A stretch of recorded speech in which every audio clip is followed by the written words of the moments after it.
আমরা কেন মুহাম্মদ সাল্লাল্লাহু আলাইহি সাল্লামের উম্মত হিসেবে জন্মগ্রহণ করলাম? আমাদের তো জন্ম হতে পারত ইব্রাহিম আলাইহিস সালামের যুগে, আমাদের তো জন্ম হতে পারত দাউদ আলাইহিস সালামের যুগে, আমাদের তো জন্ম হতে পারত মূসা আলাইহিস সালামের যুগে, আমাদের তো জন্ম হতে পারত ঈসা আলাইহিস সালামের যুগে। তো কেন সব কিছু ছেড়ে আমাদের জন্ম উম্মতে মুহাম্মাদি হিসেবে হলো? এটা কি কখনো একবার নিজেকে প্রশ্ন করেছি বা কখনো জানার চেষ্টা করেছি? করিনি। আপনি জানেন উম্মতে মুহাম্মাদি এদের বৈশিষ্ট্য, মানে এদের নিয়ামতগুলো কি? একটা শায়েখের কথোপকথন থেকে কিছু কথা উল্লেখ করছি। তিনি খুব সুন্দরভাবে একটা বিষয় উপস্থাপন করেছেন। আল্লাহ সুবহানাহু ওয়া তাআলা এবং মূসা আলাইহিস সালামের একটা কথোপকথন রয়েছে, যেখানে মূসা আলাইহিস সালাম বলছেন, ইয়া আল্লাহ, আমি দেখেছি তাওরাতে, অর্থাৎ আমার উপর যে ওহী নাযিল হয়েছে সেখানে দেখেছি যে এমন একটা জাতি আসবে যে জাতির পেটে যদি খাবার আটকে যায় আপনি তাকে ক্ষমা করে দিবেন যদি সে খাওয়ার শুরুতে বলে বিসমিল্লাহ এবং খাওয়া শেষে বলে আলহামদুলিল্লাহ। সুবহানাল্লাহ।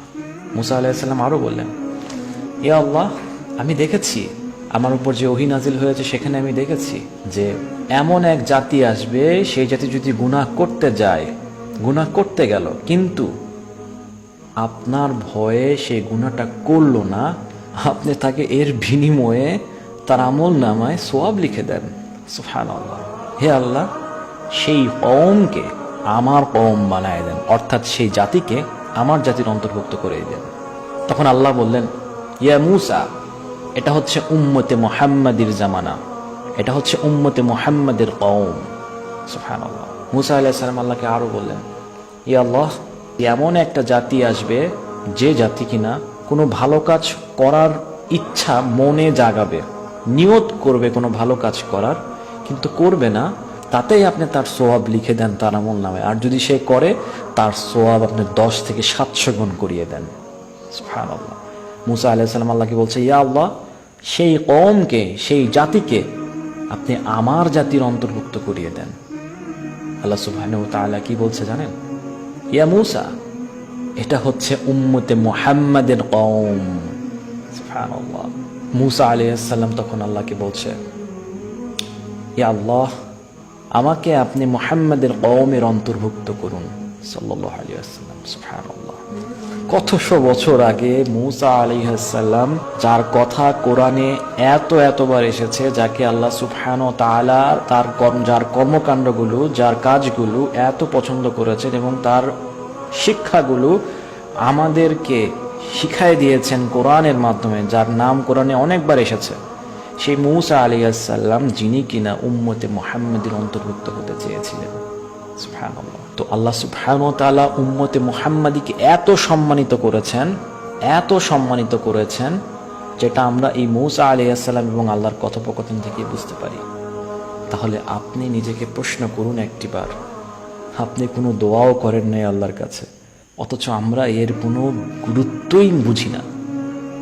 তা আপনি উম্মতে মুহাম্মাদের মতো একটা সম্মানিত উম্মত, সম্মানিত জাতির অন্তর্ভুক্ত হয়েছেন, এবং শুধু তাই নয়, আল্লাহ সুবহানাহু ওয়া তাআলা আপনাকে দয়া করে, আপনাকে মায়া করে, আপনাকে আমাকে ভালোবেসে মুসলিম পরিবারে জন্মগ্রহণ করালো।